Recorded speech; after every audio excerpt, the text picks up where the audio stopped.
And now the pitch.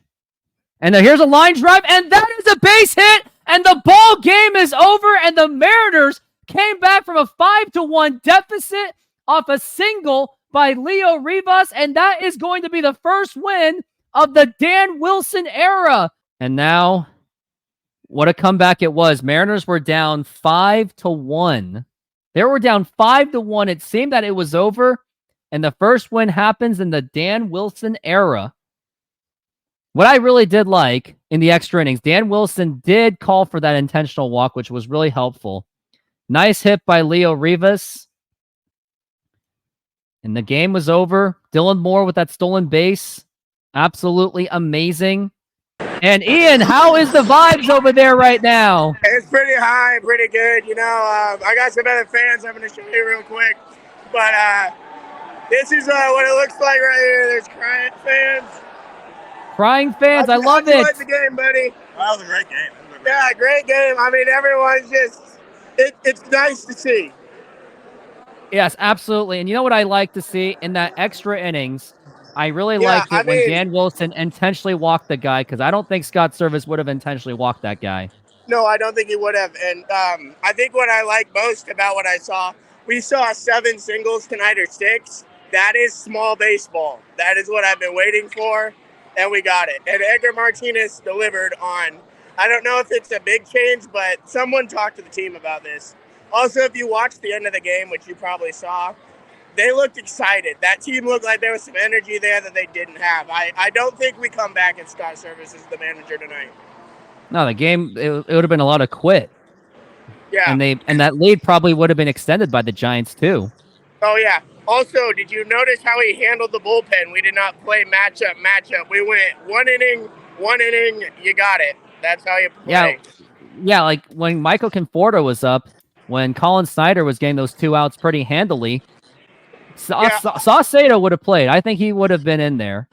Oh, yeah. I really think that we came out with a different energy tonight.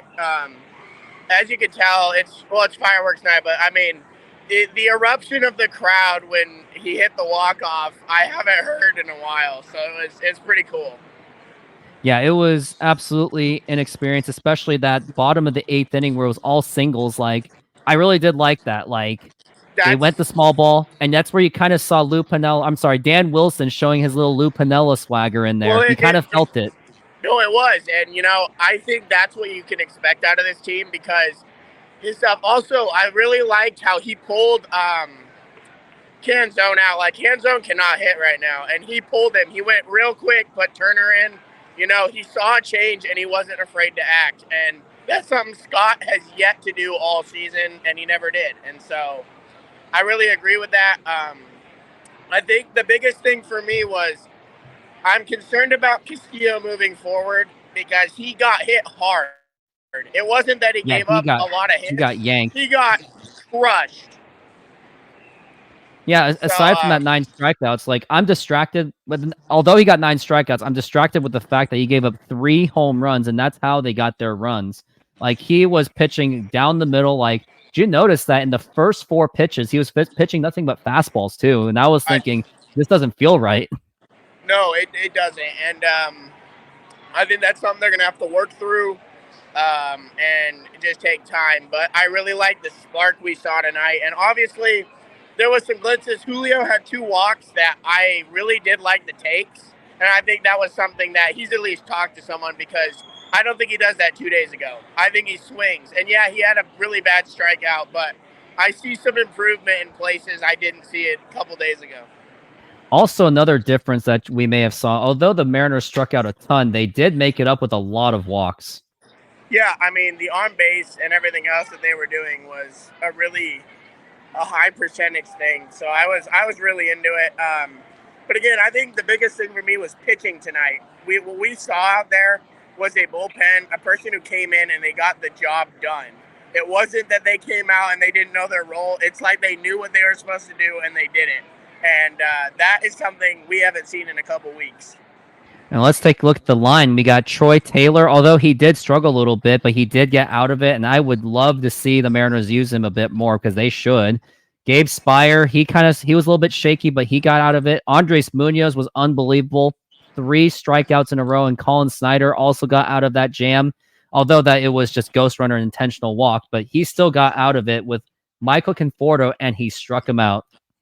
Yeah, that was, and I'll give Julio props. That was a great play.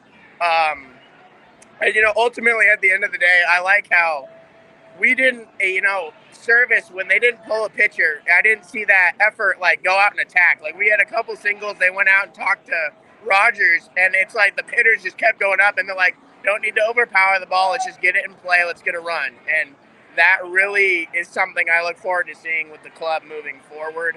And it was a good night. It looked like you had a good night on there. I was trying to listen to you, but it got pretty loud in here at the end. So. Oh, you had to, yeah. And also, I kind of sensed that there was a walk-off because you're ahead of me. And when you texted me, I was like, wait, they got a walk-off, didn't they? Yeah. As soon as, and I didn't say it, but I was like, as soon as he hit the ball, I'm like, Rooftop's going to be a little late to this, but it was a great moment. It absolutely was. And it's a great way to win for Dan Wilson because he's coming in with, not saying he has a lot of pressure because the mindset really should be he has nothing to lose, but I felt like when he, on his first 4 innings, he was like, man, this is the team I'm working with. Especially Randy Arozarena. Like, if I am Dan Wilson, I would sit Randy Arozarena because there's no point in watching him probably going to strike out to Blake Snell because you know that Blake Snell is going to go guns a-blazes tomorrow. I'm really upset about Arozarena tonight. I was actually going to bring up the stats. So he left 9 men on base tonight. That's how many runners he left in positions where he could have hit. And if I am Dan Wilson, Scott Service would have left him in and just pat him on the butt. I would bench him tomorrow, and I would have him go over with Edgar, talk through BP, and see what's going on because something's missing in his mechanics. And I don't know where it is, but he can't seem to see the ball, and he's letting too many first pitch strikes go by him. I think his flashy gloves and his flashy shoe footwear is kind of distracting him. Yeah, no, I agree. Also, his outfield, I'm not going to talk about it, but him and Canzone made 2 of the stupidest errors I've seen in a long time. Yeah, they did not take a good step back. It looked like they took a step in, which is a very fundamental error. And whether you're a baseball player or a softball player, they looked like they did not take 1 step back. And it's always been first step back since as long as I can remember. But I've done it before, but when they do it at a major league level, that is not something you should be doing. Major league's just crazy, but it's a great game.